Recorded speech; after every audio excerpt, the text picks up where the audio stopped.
Today we are diving into the 20 most infamous drug lords in history, the rise and fall of global cartel kings, a World Crime Vault documentary.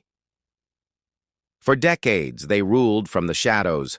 Some were born into poverty, some were raised around violence, some started with nothing but ambition. But all of them chased one thing: power. They built criminal empires from drugs, fear, corruption, money, and bloodshed. Governments hunted them. Cities feared them. Police forces were bribed, threatened, or destroyed. And in some cases, these men and women became richer than kings. From the streets of Colombia to the mountains of Mexico, from Miami and Harlem to Asia, Europe, Jamaica, and the dark networks of global organized crime. These are the stories of the most notorious drug lords the world has ever seen. Welcome to World Crime Vault. Before we begin, make sure you like this video, subscribe to World Crime Vault, and turn on notifications for more deep crime documentaries. This is the rise and fall of the 20 most infamous drug lords in history. Section 1. Pablo Escobar. No name in cartel history is more legendary than Pablo Emilio Escobar Gaviria. Born in Colombia in 1949, Escobar grew up in a poor family. But from a young age, he wanted more. What began as small crime soon became something far bigger. By the 1980s, Pablo Escobar controlled the Medellin Cartel, one of the most powerful criminal organizations the world had ever seen. At the height of his empire, his cartel supplied a massive percentage of the cocaine entering the United States. Escobar was reportedly earning hundreds of millions of dollars every week. He built mansions, private estates, luxury properties, a private zoo, and even entire neighborhoods for poor Colombians. To some people, he was seen as a hero, a man who gave money to the poor. But behind that image was a much darker reality. Judges were killed, police officers were targeted, politicians were threatened, journalists were assassinated. Anyone who stood in Escobar's way could disappear. During his reign, Colombia was shaken by bombings, murders, kidnappings, and fear. But power always creates enemies. The Colombian government, backed by international pressure, began closing in. After years of violence and years on the run, Pablo Escobar was finally tracked down in Medellin. On December 2, 1993, he was killed by Colombian authorities after a rooftop chase. His death ended one empire.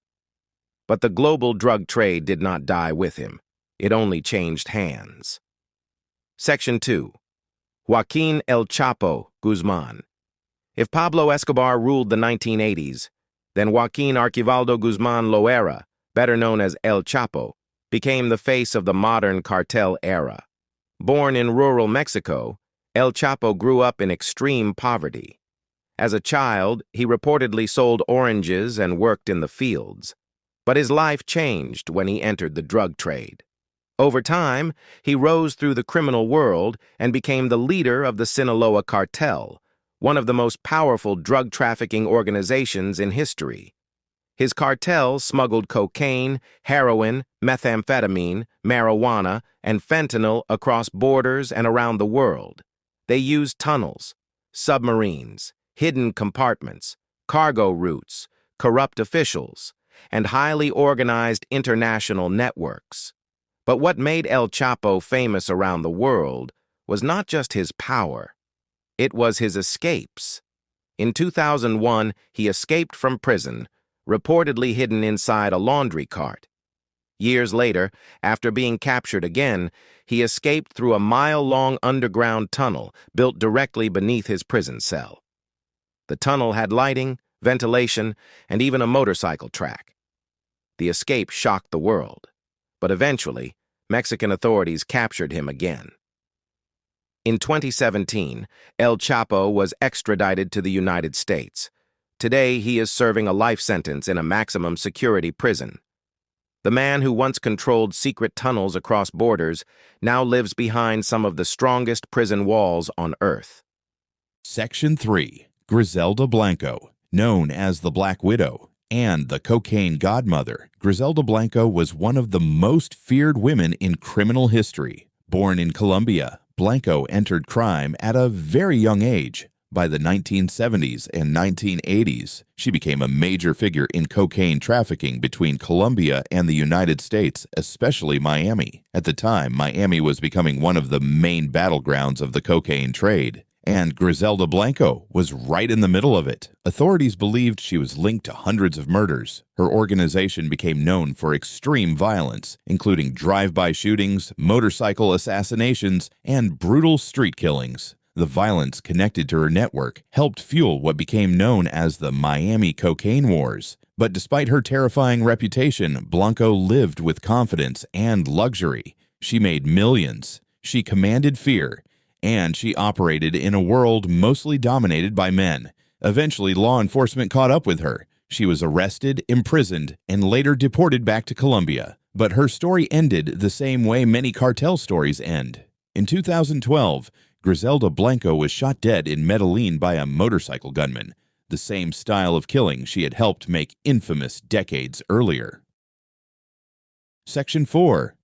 Amado Carrillo Fuentes. Amado Carrillo Fuentes was known as the Lord of the Skies, and the name fit perfectly. Unlike many drug lords who relied mainly on trucks, boats, and street networks, Amado built an empire in the air. He used a massive fleet of aircraft to transport huge amounts of cocaine from South America into Mexico and then toward the United States. As leader of the Juarez cartel, he controlled key smuggling routes and became one of the most powerful traffickers of his generation. At the height of his power, his organization was believed to be worth billions. But unlike some cartel bosses, Amado preferred to stay quiet. He avoided too much attention, he stayed out of the spotlight, and he tried to operate like a businessman in the shadows. But no empire can stay hidden forever. As pressure from law enforcement grew, Amado allegedly decided to change his appearance through plastic surgery. In 1997, during that procedure, he died under mysterious circumstances. Some believe it was a medical accident. Others believe he was betrayed. Some even believe he faked his own death. To this day, his ending remains surrounded by conspiracy theories. In Section 5, Frank Lucas. Frank Lucas became one of America's most infamous heroin traffickers. Operating mainly in Harlem during the 1960s and 1970s, Lucas built a drug empire that made him millions. According to his own story, he cut out middlemen and smuggled heroin directly from Southeast Asia during the Vietnam War era. His product became known on the streets as Blue Magic. Lucas was not just known for his money, he was known for his style, luxury cars, expensive coats, public appearances, and a level of confidence that eventually brought attention. One famous moment came when he appeared at a major boxing event wearing an expensive fur coat and hat. That public display helped make him a target. Eventually, law enforcement dismantled his empire. Frank Lucas was arrested, convicted, and later cooperated with authorities. His story later inspired the Hollywood film American Gangster, starring Denzel Washington. Lucas became a symbol of fast money, street power, and the heavy cost of the heroin trade in America. Section 6.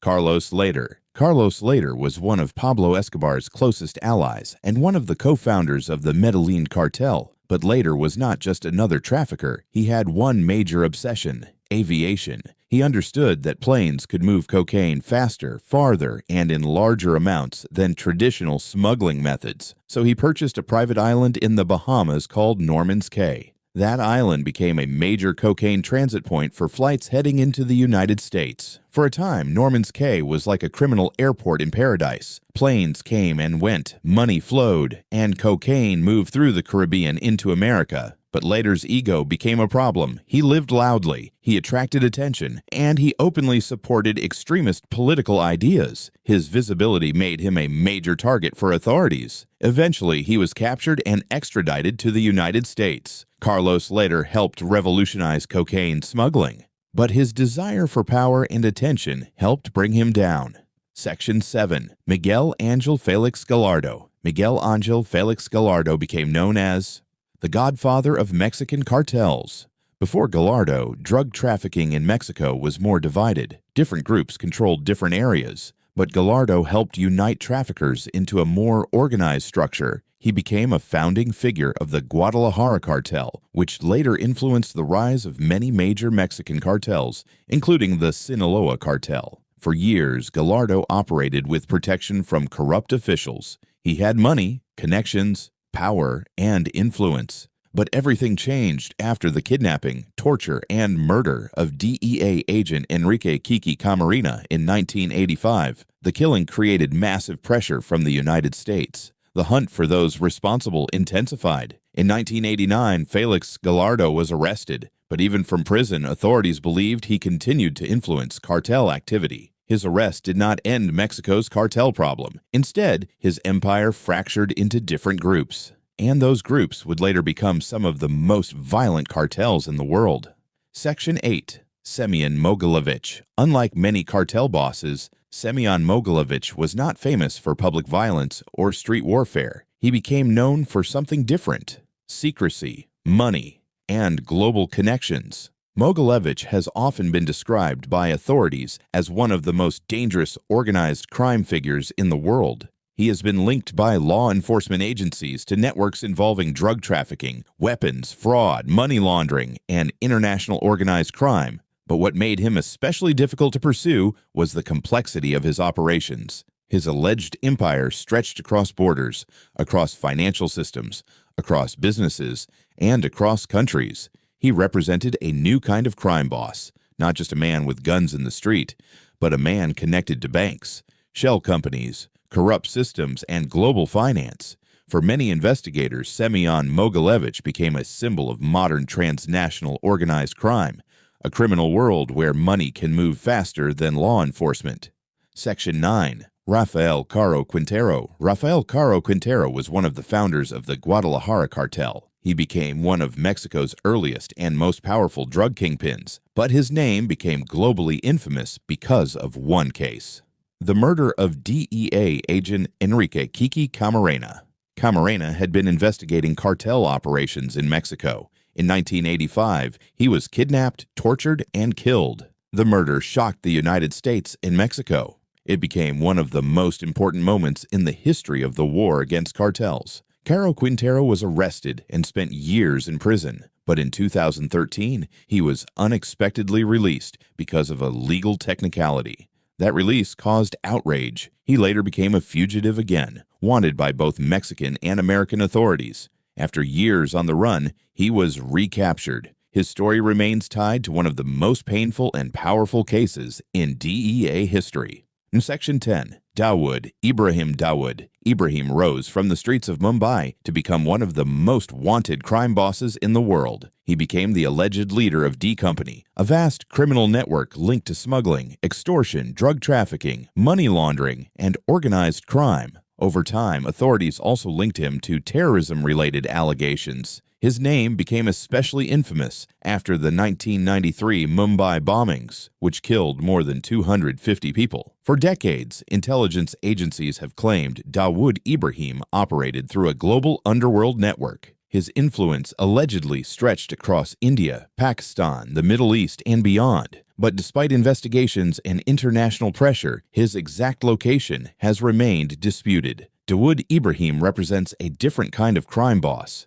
Not just a drug trafficker, but a figure allegedly connected to organized crime, politics, terrorism, finance, and international networks. A man whose name still carries fear across the underworld. Section 11. Hun Se Kun Sa was one of Asia's most notorious heroin traffickers, operating in the Golden Triangle, a region where Myanmar, Laos, and Thailand meet. Hun Sa controlled major portions of the heroin trade during the 1970s and 1980s. But his image was complicated. Some called him a freedom fighter. Others called him a warlord. Many called him a drug king. He commanded armed forces, controlled territory, and built a drug empire in one of the world's most important opium-producing regions. At one point, Kun Sa reportedly offered to sell his entire heroin operation to the United States government in exchange for political recognition. It was one of the strangest moments in drug trafficking history. Eventually, he surrendered to authorities in Myanmar, But unlike many drug lords, Kun Sa was not killed in a shootout or locked away in a foreign supermax prison. He lived his final years in relative comfort and died in 2007. His empire, however, left a deep mark on the heroin trade in Asia and across the world. Section 12. Freeway Rick Ross. Freeway. Rick Ross became one of the most famous crack cocaine traffickers in Los Angeles during the 1980s. At the height of the crack epidemic, Ross built a massive operation that made millions of dollars. His network spread across cities and communities that were already struggling with poverty, addiction, and violence. Ross later claimed that he had been used by larger international trafficking networks. His story became linked to major debates about drugs, the CIA, covert operations, and the damage done to black communities in America during the crack era. Eventually, Rick Ross was arrested and sentenced to prison. After serving time, he changed direction. He later became a public speaker, author, and advocate against drug crime. His story is not just about money and power. It is also about addiction, exploitation, government controversy, and the destruction caused by the crack epidemic. Section 13. Nemesio El Mencho. Oseguera, Nemesio Oseguera. Cervantes, better known as El Mencho, is considered one of the most dangerous cartel leaders in the world. He is the alleged leader of the Jalisco New Generation Cartel, also known as CJNG. Under his leadership, CJNG became one of Mexico's most powerful and violent criminal organizations. The cartel became known for rapid expansion, heavy weapons, military-style tactics, and extreme brutality. Authorities have described CJNG as highly organized, heavily armed, and extremely dangerous. The cartel has been linked to drug trafficking across Mexico, the United States, and beyond. El Mencho has avoided capture for years. Massive rewards have been offered for information leading to his arrest. Unlike older cartel legends, his story is not just history. It is part of the modern cartel war still unfolding today. Chapo 14. Felix Mitchell became one of Oakland, California's most infamous drug traffickers.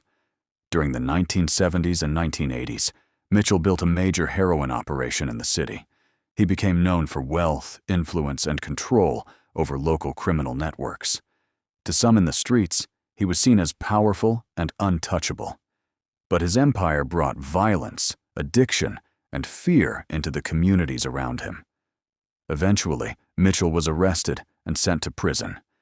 In 1986, he was killed while incarcerated. But even after his death, his name remained deeply connected to Oakland's criminal history.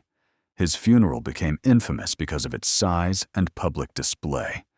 Felix Mitchell's story shows how drug money can create power in the streets, but also how that power can destroy the same communities it claims to represent.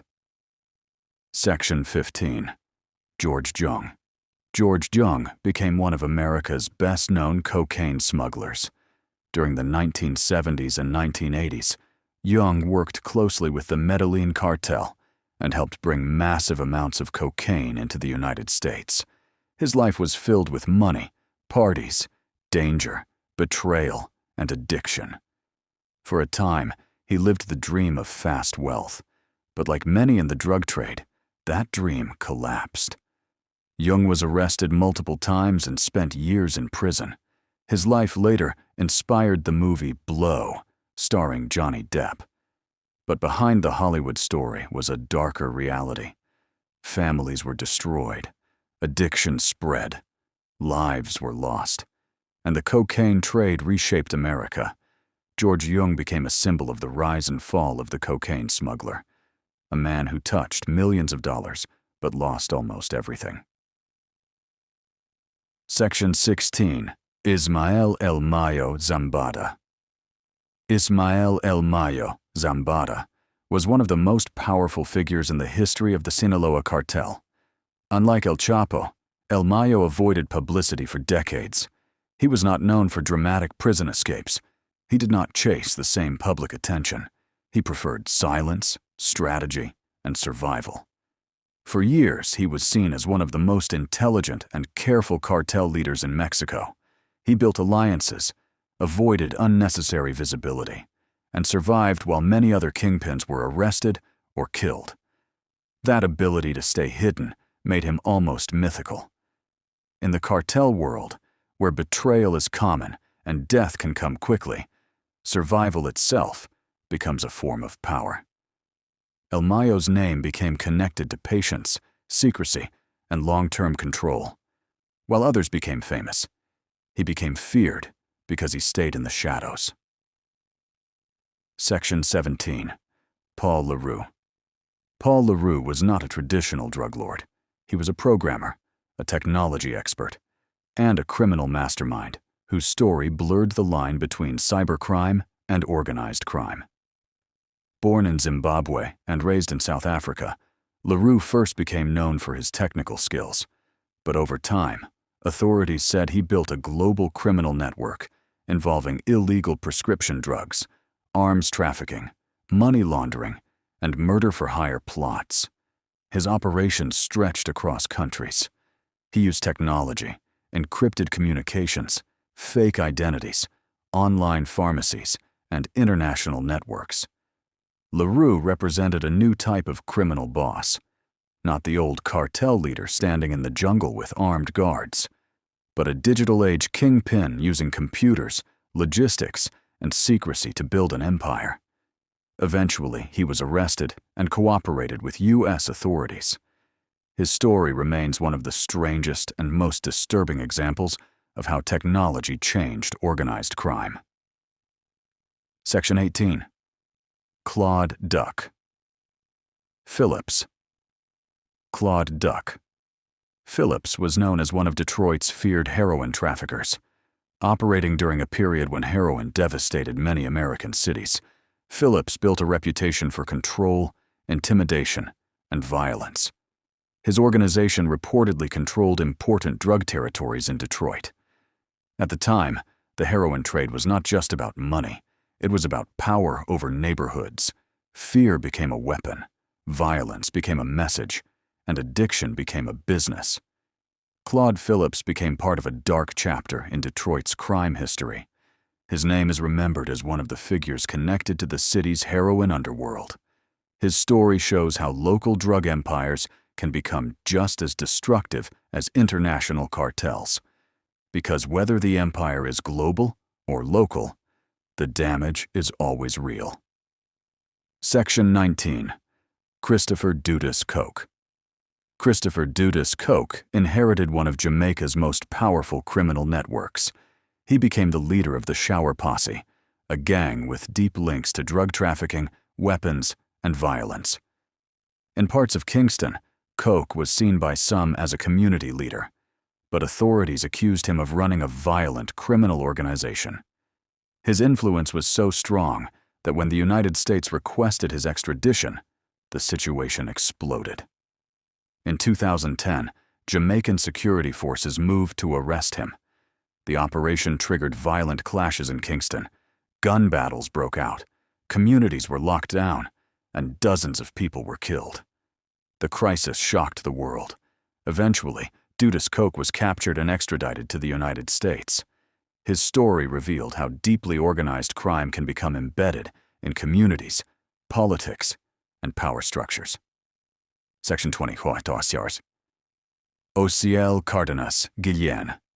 Ociel Cardenas Guillen was the leader of the Gulf Cartel, but his biggest impact on cartel history came from one major decision.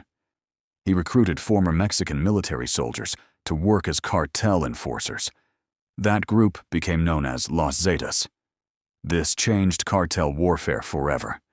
Before this, cartel violence was already dangerous. But the rise of Los Zetas brought a new level of militarized crime, tactical weapons, military training, kidnappings, mass violence, territorial warfare, and extreme intimidation. The Zetas eventually split from the Gulf Cartel and became one of the most feared criminal organizations in Mexico. Ociel Cardenas was arrested in 2003 and later extradited to the United States. But the damage caused by his decision continued long after his capture. By militarizing cartel enforcement, he helped create a new era of organized violence in Mexico.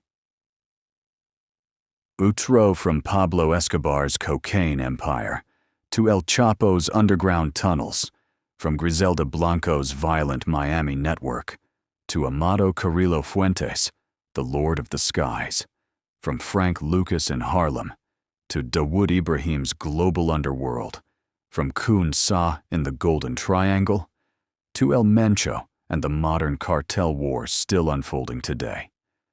These drug lords shaped crime, politics, economies, and entire nations. Some became billionaires, some became legends, some became fugitives, some became prisoners, and some never made it out alive. But almost all of them shared the same ending: violence, prison, betrayal, or death. Their empires were built on fear, and behind every fortune were destroyed families, addicted communities, corrupt governments, and countless lives lost. Because in the world of drug empires, power always comes with a price. And even today, as old kingpins fall, new ones rise from the shadows. Because as long as drugs remain profitable, someone will always fight to control the empire. This has been World Crime Vault. If you enjoyed this documentary, make sure you like the video, subscribe to World Crime Vault, and turn on notifications so you never miss the next story from the dark side of history.